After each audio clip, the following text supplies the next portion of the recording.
지금은 뭐 아무 생각 없이 그냥 괜찮다고 얘기하지만 그때는 이렇습니다. 이제 이런 얘기를 많이 표현을 했었어요. 근데 북한식의 그 강한 어투, 이제 억양 때문에 관계를 이렇게 경계를 한다고 해야 되나 좀 일을 하다 보면 자꾸 부딪히는 거예요. 그래서 그때 그 언어 때문에 그다음 성격상 그분들은 무섭다고 북한 사람은 무섭다고 직설백이니까 이제 무섭다고 이렇게 계속 제기를 하는 거예요.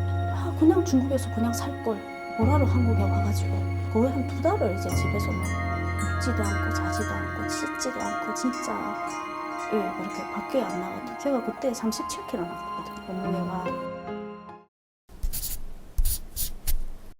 대부분이 이제 북한 이탈 주민들이 탈북을 해서 중국에 있다 보면 중국 공안에서는 언제든 이제 누가라도 신고를 하게 되면 북송을 하는 그런 어려움이 많았어요. 제가 또 살아서 북한에 북송되면 이제 저희 가족들까지 피해를 입게 되니까 그런 일은 안 만들어야 되겠다고 생각해서 중국에 있을 때 이왕이면 북송 당하기보다는 저희는 북한에서는 남조선으로 배웠지만 그래서 거기로 가게 되면 이제 돈도 벌 수 있고 괜찮다고 해서 부장층에 있을 때도 계속 잡혔어요. 이게 공안들이 와가지고 농촌에는 파출소에서 온다 이렇게 하면은 소식이 와요. 그러면 이제 자다가도 이제 숨어야 되거든요. 다른 집을 뛰어나가야 되고 그것도 두렵거냐 속으로는 그래도 전 북한을 가고 싶었기 때문에 연길로 나왔어요. 연길로 나서 이모와 같이 사는데 길을 이렇게 가는데 이 공안들이 이제 신분증 검사를 하는 거예요. 그래서 난 신분증이 없으니까 신분증이 없다니까 그럼 어디서 사냐 해서 중국말로 물어봐 중국말로 대답을 했어요. 그래도 신분증 좀 확인해 봐야 되겠다 해서 이모한테 전화를 해가지고 뇌물 줘가지고 몇 번 빼내왔어요. 저한테 5번 정도는 거의 빼내오니까 지치는 거예요. 이모 자체도 지치고 저도 또한 지치고 그래서 이모가 하는 말이 더 이상 여기서 살지 못하니까 한국으로 가야 되겠다. 한국 가서 네 신분을 찾아라 이러는 거예요. 그래서 이제 한국으로 선택을 했죠.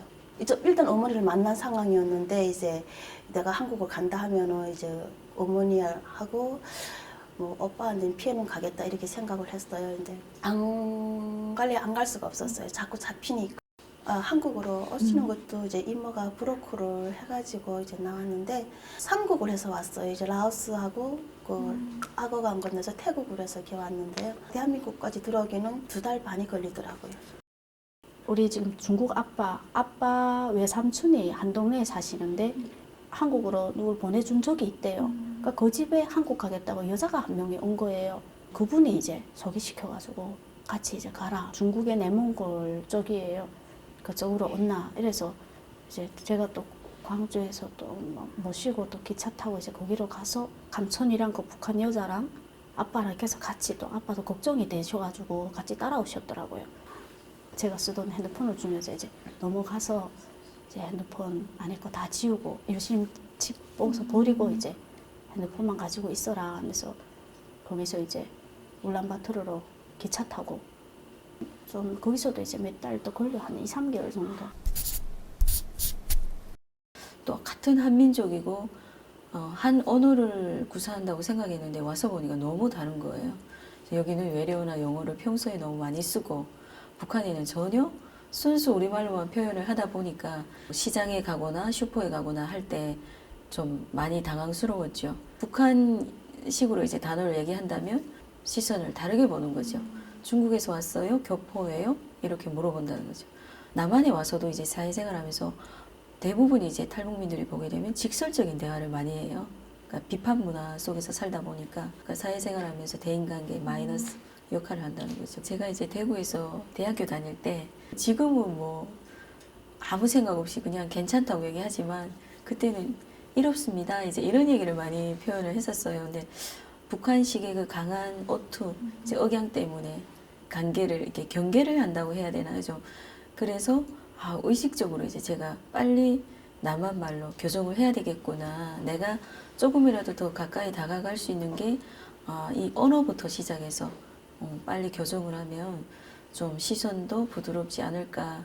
저희 어머니가 돌아가셨다는 이제 그 전화를 받는데 강의 들어가기 10분 전에 이제 그 전화를 왔는데 갈 수도 없는 고향이고 또 같은 하늘을 이고 살고 있지만 너무나 다른 이제 현실이다 보니까 그 아이들 앞에 이제 강당에 서서 강의를 할 때도 눈물을 참아가면서 이제 그 아픔을 마이크 잡고 제일 힘들었던 강의였던 것 같아요. 그래서 이게 바로 분단의 비극이고 아픔이구나 하는 걸 실질적으로 아이들한테 제가 경험하고 있는 그대로 이제 아픔을 전달을 했으니까.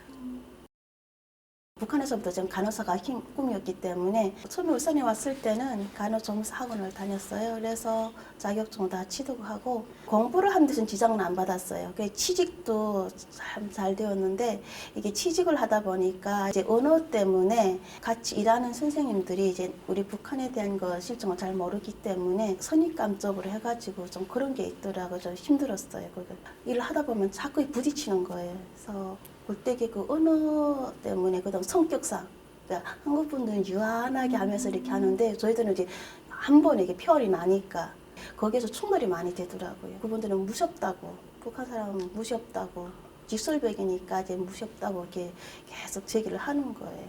이해를 해주는 분들도 있었지만은 이해를 못하는 분들하고는 정말 힘들더라고요. 택시를 이렇게 탔는데 택시에서 기사님이 중국에서 왔어요 이렇게 물어보시더라고요. 그래서 아니요 북한에서 왔어요. 왜 왔냐고 거기서 살지 여기 왜 왔냐면서 그 얘기를 하시더라고요. 누구나 올 때는 진짜 가면 무조건 잘 살 거라는 환상을 가지고 올 거예요. 지금도 마찬가지지만 독식자 분들이 뭐 소개시켜줘서 자꾸 일을 하겠다니까 그럼 자기가 아는 식당에 가서 일을 해라 해서 이제 취직을 했는데 120만 원인가 줬어요. 식당에서 일을 하면서 한 달 다 돼서 이제 월급 줄 때 되니까 주인이 너희는 이제 잘 받아주는 데도 없고 한 달에 90만 원밖에 안 준다면 이런 얘기를 딱 하시더라고요. 그게 좀 진짜 많이 충격이어서 그날로 일 그만두고 이제 집에 한 달 반 정도를 나가지도 않고 좀 칩거를 우울증도 왔었고 좀 많이 힘들었어요. 중국에서 한국 회사 다니면서 돈도 좀 그래도 잘 벌고 거기서 북한 사람이라도 한 번도 기죽은 적도 없고 막 이렇게 살았는데 그냥 중국에서 그냥 살걸 호적도 만들었겠다 거기서는 그냥 나의 하는 일 하면서 살면 됐는데 뭐하러 한국에 와가지고 처음엔 제가 한국에 안 오겠다고 했거든요. 엄마가 이제 가자 이런데 거기 왜 가는데 지금도 나는 괜찮은데 이랬는데 엄마를 원망은 안 했어요. 왜 어제 해가지고 이렇게 힘들게 만드냐고 거의 한 2달을 이제 집에서 막 먹지도 않고 자지도 않고 씻지도 않고 진짜 그렇게 밖에 안 나갔더니 약간 대인기피증 같은 게 오더라고요. 그렇게 배척을 하면서 내가 돈을 진짜 많이 벌어야 되겠구나. 내가 돈을 많이 벌어야지 너희가 날 보고도 그렇게 없이 여기지 못하고 무시하거나 이런 걸 안 하겠구나.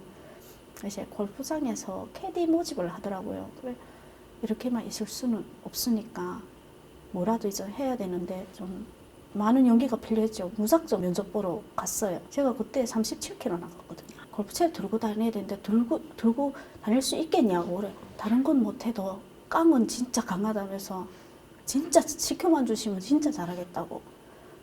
그래서 이제 취직을 하고 3개월 이제 교육을 받고 그때 이제 한 10명 정도가 한국 분들의 교육을 받아서 이제 한 3명이 남고 이제 나머지는 중간에 다 그만둬요.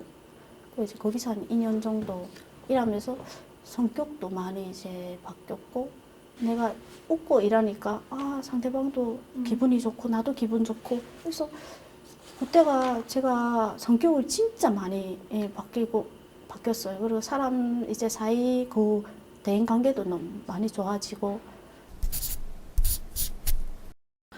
북한이라는 그 나라는 그냥 제가 태어나고 살았던 고향이고 제 가족들이 있어서 짠할 뿐이지 지금이라도 다시 그 나라에 가서 살라고 하면 못 살 것 같아요. 이제는 또 북한에서는 물론 조금은 이렇게 부유하게는 살았다고는 하지만 자유는 없었잖아요. 늘 이제 억눌려 살았고 내가 하고 싶은 얘기라든지 하고 싶은 일이라든지 모든 게 다 북한은 제한이 돼 있어요. 3명 이상 모이면 벌써 이 말들이 다 보고가 된다는 거죠. 근데 여기에 와 보니까 내가 노력한 만큼의 대가가 있고 내가 지금 하고 싶은 얘기를 다 할 수가 있고 누가 뭐 제재하거나 그런 건 없잖아요. 그래서 처음 그 친구 따라 압록강을 건너서 중국에서 이제 본의 아니게 살았잖아요. 그래서 그때는 굉장히 후회를 많이 했었어요. 제 손으로 이제 제 눈 찔렸다고 표현해야 되나요? 이제 그렇게 생각을 하면서 후회를 많이 했지만 대한민국에 입국해서 북한에서는 이제 경험할 수 없는 것들을 제가 경험을 하면서 제2의 인생을 살았다고 그렇게 생각을 자부감 있게. 저희 고향 같은 데는 전기가 없어서 깜깜한 데서 살았는데 이 밤에 나와 보니까 야경이 엄청 멋있는 거예요. 반짝반짝 우리우리하게 와 이렇게 나도 모르게 감탄이 막 나올 정도로 북한에서는 그거 상상조차 할 수 없는 상황이었는데 얼마나 멋있는지 여기서 사는 게 내가 원하는 걸 다 배우고 다 취득을 할 수 있고 내가 하는 것만큼 수입이 들어오고 하니까 예 북한에 가고 싶은 생각은 없습니다.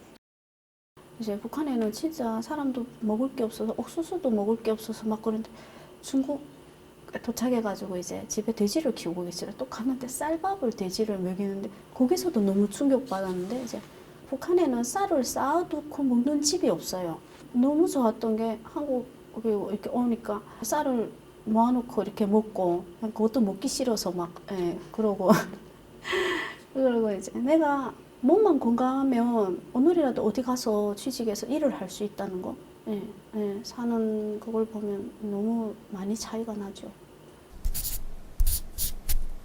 처음에 남북 정상회담 한다고 했을 때도 믿기지가 않더라고요. 저희가 겪어봤고 이제는 제가 남과 북을 반반 경험한 사람이잖아요. 그래서 저희 생각으로는 도저히 있을 수 없는 일들이 일어났기 때문에 김정은이 자체가 그 아버지 김정일도 시도하지 못한 걸 일단 해냈잖아요. 그래서 참 대단하다는 생각도 들고 점점 가면서 이렇게 조금씩 변화하고 있구나 하는 것을 또 느낄 수가 있었어요. 그래서 조금씩 이렇게 한 발자국 한 발자국을 내딛다 보면 통일로 가는 그런 밑거름이 되지 않을까. 네. 통일되기를 원하지만은 근데 아직까지는 뭐 통일이 언제 될지는 장담을 할 수 없잖아요. 근데 처음에 저희들이 탈북할 때는 뭐 3년이면 뭐 통일이 된다. 제가 탈북을 한 지도 18년 되는데 아직 통일이 안 됐거든요.